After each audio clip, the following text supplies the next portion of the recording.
Skepticism is a useful tool, but they'll say, well, why don't we have a skeleton? Why don't we have something? And there are several reasons for that. One is because the government isn't going to release the skeletons because it would be a disaster. As that same government official told me, we have to keep it as a legend.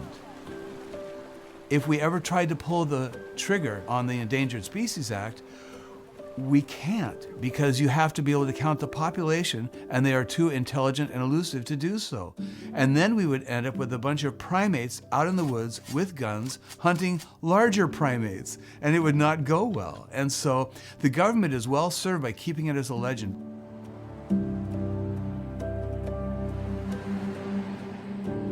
The chaotic effect of the invocation of the Endangered Species Act over something like that would be catastrophic. It'd be terrible. And so good governance and good management is to keep it as a legend. There have been quite a few reports that I've gotten over the years of Bigfoot. I have gotten one, maybe two in the last few years that I thought were worth taking a closer look at. I've heard of people thinking that are mistaking bears for Sasquatch. I've never gotten any reports of Bigfoot or Sasquatch in my professional career that I determined was actually a bear. And that has happened in other cases in other parts of the Pacific Northwest. I've heard questions from many people out there, skeptics, about where are the bones, where are the bodies, why haven't we found one? My major's forestry. I've got my degree in forestry. If anybody knows anything about decomp, animals, ants, whatever, things decompose so quickly. Small animals, they eat the bone for the calcium in the marrow. Okay, everything is consumed on an animal when it dies in the woods. 7 to 10 days, every trace is gone. Every trace is gone of any kind of an animal. So it just speaks to the unlikelihood of finding remains of animals out in nature. Nature has a way of recycling those resources in a very efficient and very prompt manner. Western culture wants a body. Biologists want a body. They want bones. They want a hair sample. All these sorts of physical, hard evidences beyond tracks. I think personally what it'll take is contact. It'll take contact. It'll take someone who is willing to create a relationship with them and ask them to come forward. But I don't think that's going to happen. They hide for a reason. And not only do they hide for a reason, I'm on the fence about the fact that they only show themselves to people that they want to show themselves to. Most of the time, if I get hair, it is usually hog hair, horse hair, deer, something of that nature. I personally have never received actual hair that could possibly be Bigfoot. A lot of footprints, handprints. My favorite investigation was back in 2001 at the water reclamation plant in the St. Johns River management area. They had a lot of activity going on there. I went out there and investigations as far as sightings, vocalizations. I had received a phone call saying, hey, we've got these handprints on the window that happened when this thing was looking in the window one night. My pictures were the handprints, and in some cases you could actually see the hair where it pressed against the window. The handprint isn't the full hand. It was looking in the window, so it was kind of like had bent fingers, but I got good palm and thumbs and the tips of the fingers. In some cases, it wasn't just it was like he moved his hands, okay? Or he leaned against the window so you could see the hair impressions on the window. This is my favorite. This is obviously skin with hair impressions on it. The handprints and the imprints I received, a lot of oil in them. This is Debbie, who was my witness. She's pointing to way up here where the handprints were. And the handprints were roughly 8 feet because it moved around and everything. She worked graveyard. She came in from the back warehouse of the shop into the reception area, and there it was looking at the computer screen, watching the Windows little logo thingy going on it. And then when she walked in and saw it, and it saw her movement, then it kind of stood up and then took off. One of my principles that I work with is the Heuken-Sullivan principle, that you have to spend 200 hours feet on the ground in a reasonably good area to have an encounter of any kind, or possibly a sighting. Jim Heuken was a state of Oregon biologist. Jack Sullivan was a science teacher. These guys knew their stuff, and they were very active from the late 60s up through the early 90s. One claimed 12 sightings, the other one claimed 13. But they all had the same characteristics of sightings. They were very brief, they were very clear, they knew exactly what they're seeing, and they did not have a time to raise their cameras up, or if they did get their camera up, it was too dark to take a decent picture. And they refused to engage in blob squatch. Blob squatching is these goofy pictures that people have of Bigfoot that are shadows and branches waving and all kinds of stuff. We just got glimpses every once in a while, and people want to know why we didn't get a picture. That might be one of the questions that's going to get asked, and I get asked that all the time. And we really tried to get pictures, but these things seemed to outfox us. We underestimated what they were, underestimated them thoroughly. They move inhumanly fast. The one I saw was shooting down through the trees to two other ones that were making sounds down here. We feel like it was an adolescent and a mother. That's what we think, a family of three.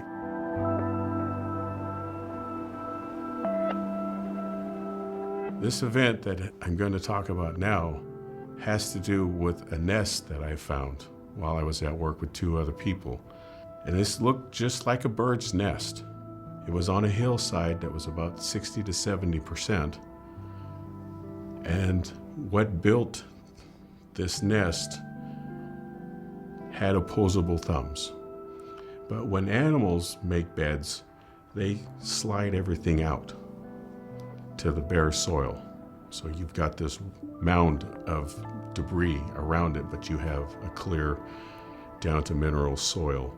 But what I found here was tree branches that were woven together. These branches were broken off tree, 2, 3 trees, whatever, in the area, and they used that as their building material. And everything was intertwined all the way around. So I knew what built this had thumbs, could have been a hunter. I found hairs that were anywhere from 1 inch to about 2 inches long. These hairs had multicoloration to them. They were light at the bottom, and then they got brown, blonde, and then there were a few that were dark. So it was multicolored. And I showed them to my partners, and they were just flabbergasted. They were just it was out of this world what we were looking at. In the Mountain Foot National Forest, there are billions, literally billions of broken branches. They're caused by all kinds of stuff. So occasionally you may find a trunk or something of that nature that's been twisted and braided by a Bigfoot, probably as a territorial sign.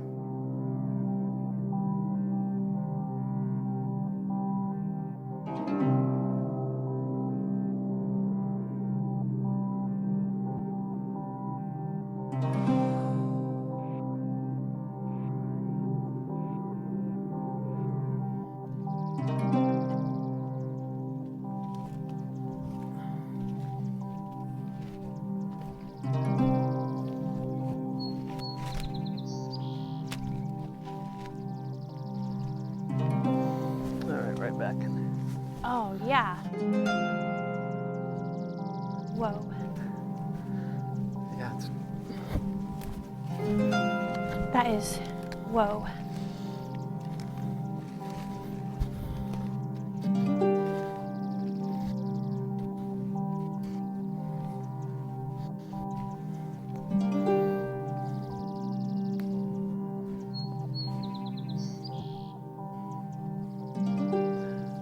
So these were brought here. I mean, you can see how they're all placed.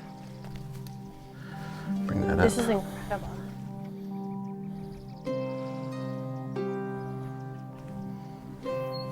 Here we go, look at this. It's due north.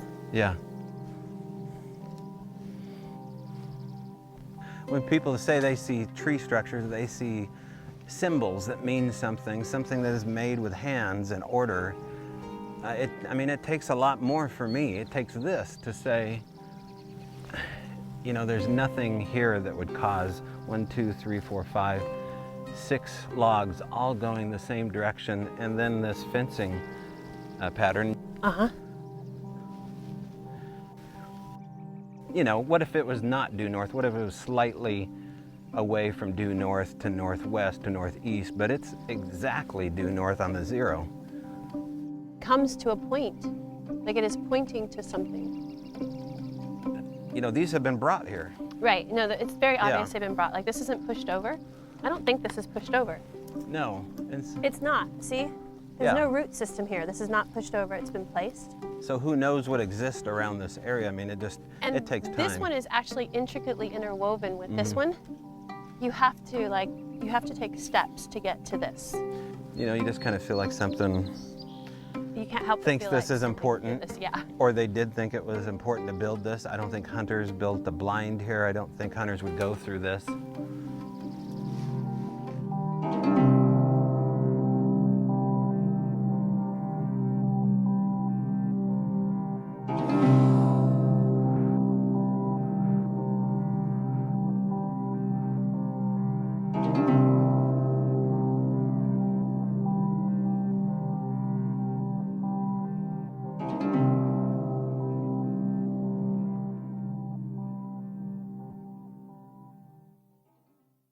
Honestly, think what we're dealing with is a relic hominid of some sort. We've had Cro-Magnon and Neanderthal, slightly different subspecies, if you will, of hominid. Bigfoot is going to be part of our genus. And it's gonna scare some people. It's gonna excite other people. I'm gonna be excited. And I don't think anybody can really predict what's gonna happen. It's gonna be a free-for-all. It's gonna be a little unnerving, probably. I didn't know what they were when I first got into this. I would read the books, and they would say, you know, we all branched off from the same. And there's different branches as the generations progress. But to me, we're all the same. And they're the purest human on this earth yet. And what I mean by that is that they're living the life as they were given it. They are living as they have from the very beginning. So they are the purest form of human left on this earth. Their survival depends on us not knowing about them. We bring disease, we bring violence, we bring lack of understanding, we bring lack of compassion. And then I'm on the fence about, can we actually hurt them? I don't think we can hurt them per se, but I do think we can destroy their environment. Duh, we're destroying our own environment, let alone theirs.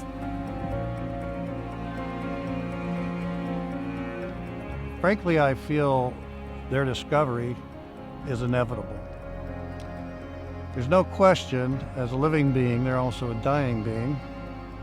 And whether they die by age or disease or injury, they're going to die one time or another. And I think it's inevitable, extremely rare, but inevitable, we will find a body. As difficult it is to find a living Bigfoot, somewhere out there, there's a body.